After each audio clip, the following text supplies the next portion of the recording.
I'm Mitch Fraser, the race director for the 2008 Subaru Ironman 70.3 here in Muskoka. Standing in front of Deerhurst, and we're going to take you on a brief tour of the site so you can get the lay of the land and what's going to happen on race day. In any race director's decision making about an event, the first thing you look for is, in a triathlon, is water. The second thing is parking. And we have a huge parking area here at the Deerhurst facility, but we're going to be using it for the transition zone. So we have to find an alternate place to park, and we're going to have to use the airstrip, which is located about 2 kilometers from the race site. We're going to have busing bringing people in and out. And it's very important that athletes pay attention to the busing schedules, where they can go and where they can't go, because this site, there's nowhere to park. So if you try and get in here, you're not going to be able to. Throughout the Friday, Saturday, and Sunday, we'll have buses running to accommodate athletes getting to and from the site, as well as spectators, family, friends, anyone that's coming to the event. But what we're going to do on Saturday is we have to have all the bikes checked in. It's mandatory from 10 till 5 on Saturday. We will offer a service that an athlete can come down Deerhurst Drive, stop right in this area somewhere. They have about 2 minutes to get your bike off your car. We'll have volunteers grab your bike and take it into the transition and rack it.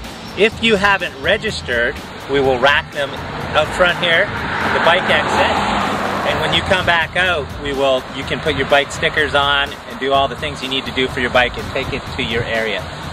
If you have dropped it off, you have your race numbers, it's all done, you're free to go to the parking, take the buses back here, come and make sure it's racked the way you want it for race day.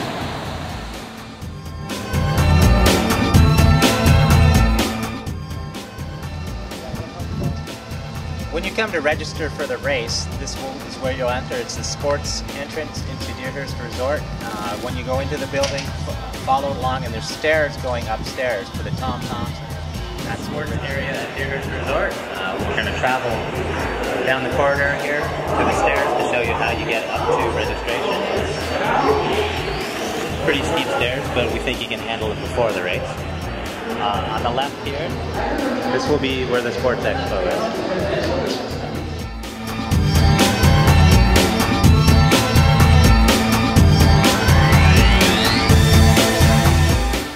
Probably get down here, one through the chute that you'll come up to the swim through. One you can come through Deerhurst, downstairs, through the pub, out till the chute down to the swim. And then there's a side you can just take the road all the way down. Once you get down here, we'll have pens built. So there'll be 3 pens for the athletes to get in their age group with their wave color or their swim cap color. And the volunteers will filter you through. They'll only let you in your designated pen. This is the swim start of the race. Where the sailboats are over here, the swim will be lined up across from there out into the water. So you'll have the ability to start on the beach, in the shallow water, or in the deep water, depending on your preference. The swim will go directly out past the iceberg. If we can see the big iceberg, you can see the orange buoys out there. It'll go straight out that way. You'll make a right, go across to the other point of land, and then you'll make another right and come all the way across the front of the lake here. As you're swimming, you'll see the gray gazebo. The last swim buoy will be right there, and where the buoy will be marked it'll be 500 meters from there to the swim exit. So you'll swim right up the bay to the 18th green of the Lakeside Golf Course and out of the water. Standing here on part of the hill that the athletes will run up of the swim. As you can see, Deerhurst is right behind me, and one of the many, many benefits that the facility offers is patio for spectators to sit on to eat. There's a pub, so you can have a beer while everyone else is hot and running. There's many restaurants inside, washrooms, everything's right here for the spectators, so they don't have to worry about being stuck somewhere with no facilities to look after their needs. This section here is going to be the bike out. As you can see, there's a lane which divides 2 parking areas. So there will be racks on each side. You'll have a sticker on your rack to designate where you go. Each rack will contain 8 bikes. There'll be 4 stickers facing one way, 4 stickers facing the other way. Rack your bike on the side that your sticker is facing. This lane will be used for running out, running back. You'll carry your bikes up here. You'll mount on the road on Deerhurst Drive. When you come back, you'll go back. You'll filter in your areas. Note the back where the white van is coming up will be the Merrill Run exit. So you'll exit out that way. We'll have portable toilets in the area, and right where the blue car is, there will be a penalty box. If you are caught on the course, breaking the rules, drafting, etc., you will serve a 4-minute penalty. It's up to the athlete to come to the penalty box and check yourself in. You can take your bike to the rack, you have to come back to the penalty box, and that's when your 4-minute penalty will start. You get 2 penalties, it's 8. You get another one, you get a misconduct, and you're out of here.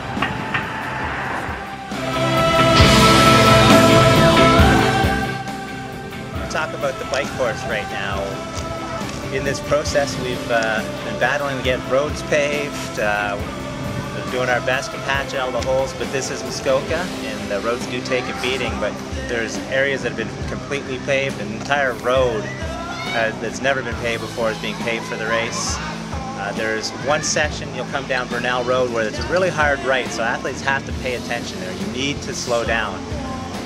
And there's a lot of technical areas, not just on the turns. The turns with OPP and auxiliaries and all that aren't very tough, but there's a lot of downhills with tight turns, and you need to be pretty strong on your bike and just pay attention, hold on tight.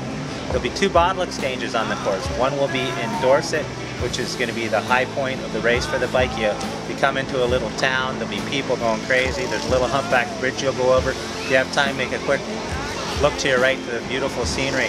In this town, the firefighters, volunteer firefighters, will be doing a bottle exchange, so we'll have water, Gatorade, power gels, power bars, in that order. So there'll be 2 sections. There'll be 3 tables, and then 3 tables. So if you miss something, you'll have an opportunity to get it again. Baysville, again, the curling club is running the bottle exchange. They'll have the same setup: water, Gatorade, power bar products. So before you approach the bottle exchanges, there'll be hockey nets. Take your bottle, try and get a bowl, throw her in there, and hit the crossbar, whatever happens. There'll be a net before and at the end, so if you have to finish your bottle and get rid of it there. Please don't throw gel packs all over the course. When you get up here, you'll see how beautiful the Muskoka area is. We don't want to put litter on the course. You will be disqualified. I have talked to Oat.